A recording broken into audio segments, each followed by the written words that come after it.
Gabinete Pastoral, onde o amor faz morada. Aqui sou ouvido, minha dor é respeitada. Em cada palavra encontro direção, cuidado que aquece, renova o coração.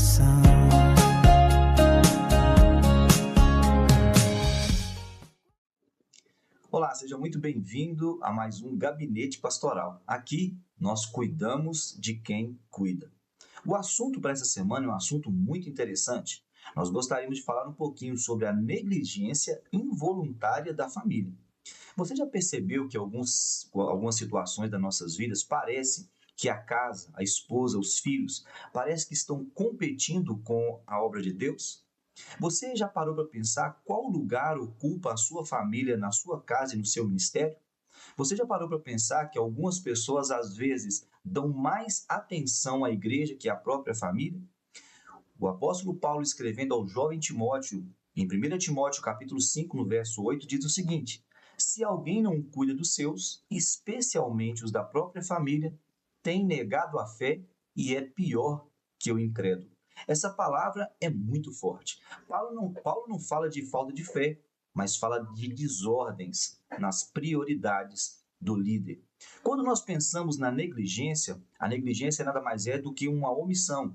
E a definição bíblica para isso seria o seguinte: negligência involuntária da família, ela ocorre quando o líder ama a família, mas não está presente. No seu coração, família é tudo para ele, porém, não está sempre ali junto com a família. Bom, Deus nunca chamou alguém para salvar o mundo e perder a própria casa. Quando Deus ele cria ou chama pessoas para o seu ministério, ou cria chamados, sempre inclui a família, e nós temos que aprender sobre isso. Eu tive um pastor maravilhoso que sempre fazia questão de nos lembrar. Ele reunia os líderes e dizia: Deus, sua família e a obra de Deus. Existem sem números de pessoas que certamente eles estão tão empolgados, com tanta vontade de fazer a obra de Deus, que eles têm ali talvez boas intenções, mas deixam de lado o seu bem mais precioso, que é a família. A verdade é que o ministro, quando todos o abandonarem, só existem duas pessoas que não vão abandoná-los. São os seus familiares e o próprio Deus. Quando nós paramos para pensar sobre a luz da palavra de Deus, falando sobre a negligência familiar, eu me lembro que uma vez eu estava tão envolvido com as coisas de Deus que eu tinha duas filhas. Quando eu comecei a pastorear, nós tínhamos uma filhinha bem pequenininha, de 2 anos de idade, e uma filha na barriga, né? A barriga da minha esposa, com 8 meses. E nós tínhamos que lavar a igreja, tinha alguns irmãos que nos ajudavam, mas nós éramos muito envolvidos com a obra de Deus. Então as nossas duas filhas cresceram nesse ambiente.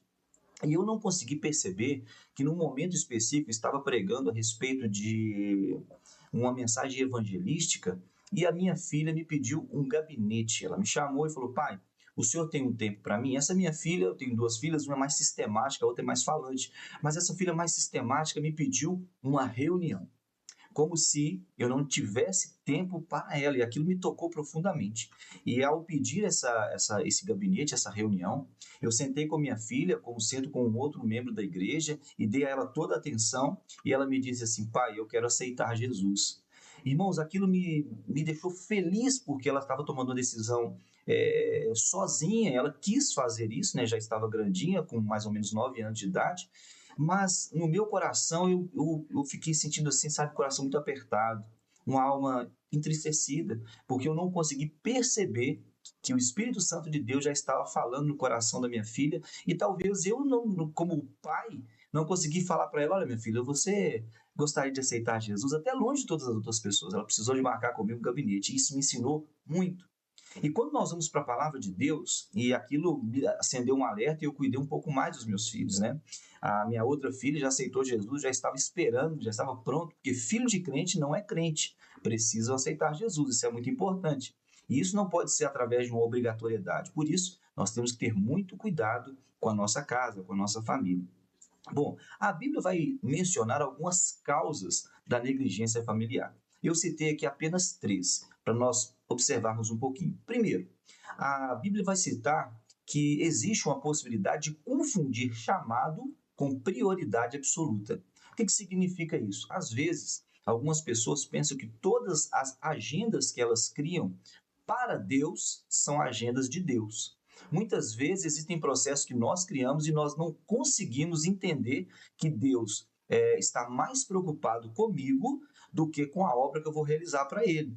E às vezes, então, nós misturamos tudo isso. Colocamos tudo no mesmo bojo e, na verdade, não é bem assim. Eu não posso confundir o meu chamado com a prioridade absoluta. Ou seja, alguém está endemoniado na igreja, alguém passou mal, alguém está chateado. E eu com algum problema aqui em casa para resolver com a família precisa de atenção, alguém adoecido, eu não posso deixar tudo e dizer, não, a igreja está me chamando. Como acontece, por exemplo, nos filmes aí da Marvel, né? Os filmes da DC, os heróis saem correndo, largam tudo e saem correndo. É verdade que existe uma importância? Sim, existe uma importância, mas nós precisamos cuidar primeiro da nossa casa.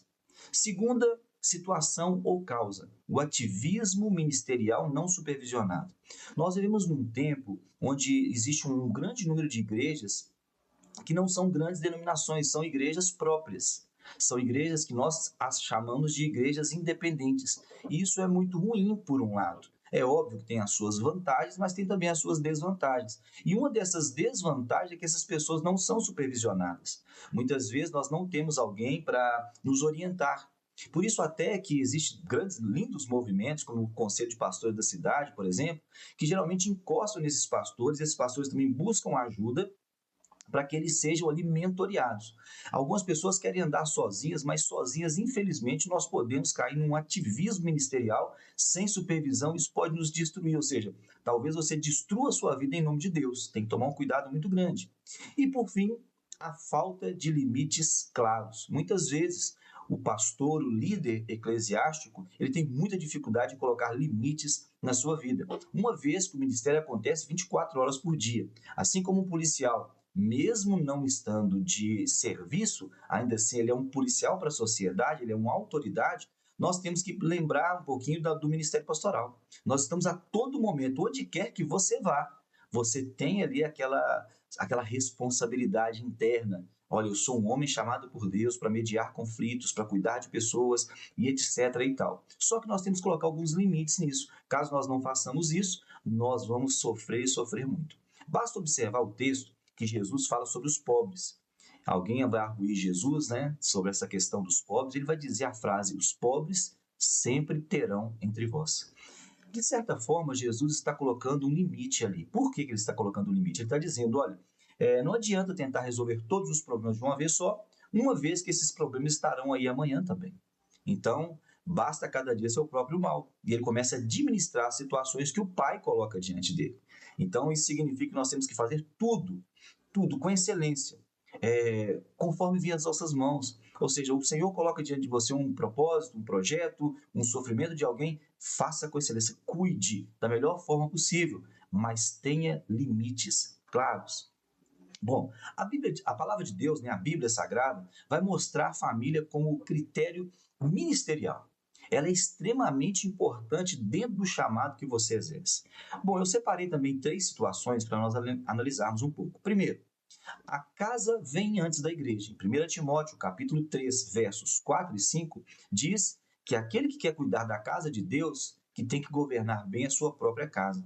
Isso dá-nos a entender que o ministério ele começa também em casa. Então, ou seja, quando a palavra fala que governe bem a sua própria casa como um critério ou parâmetro, é a mesma coisa de falar amar ao próximo como a ti mesmo.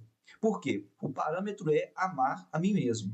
O parâmetro é governar a minha casa. Se eu não governo bem a casa, tão logo eu não consigo governar a casa do Senhor. Quando eu falo de amar o próximo como a mim mesmo, se eu não consigo amar a mim, eu jamais amarei o outro, porque eu não tenho parâmetro, eu não consigo analisar, eu não consigo fazer uma comparação.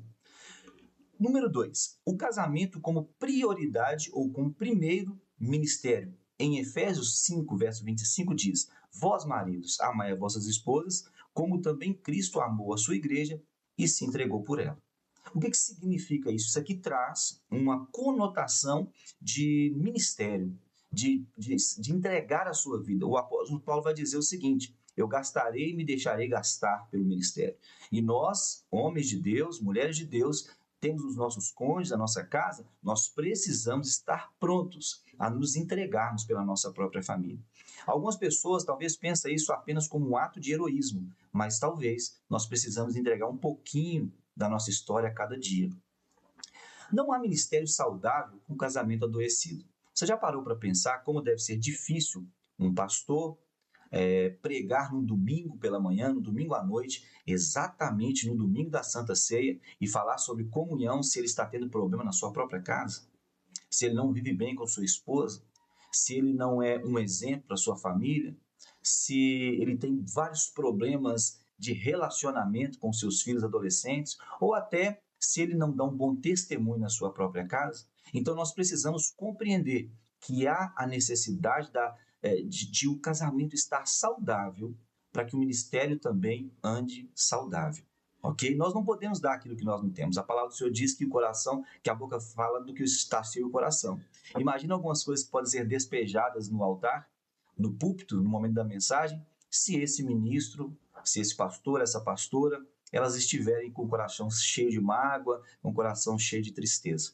Bom, e número 3, não menos importante, filhos não são extensão do ministério. É muito comum nós percebermos que o pastor ele vai agregando, e isso é bonito até, né? Mas tem que ter um limite. Ele sai agregando. Então o pastor tem 4 filhos e cada filho faz uma coisa.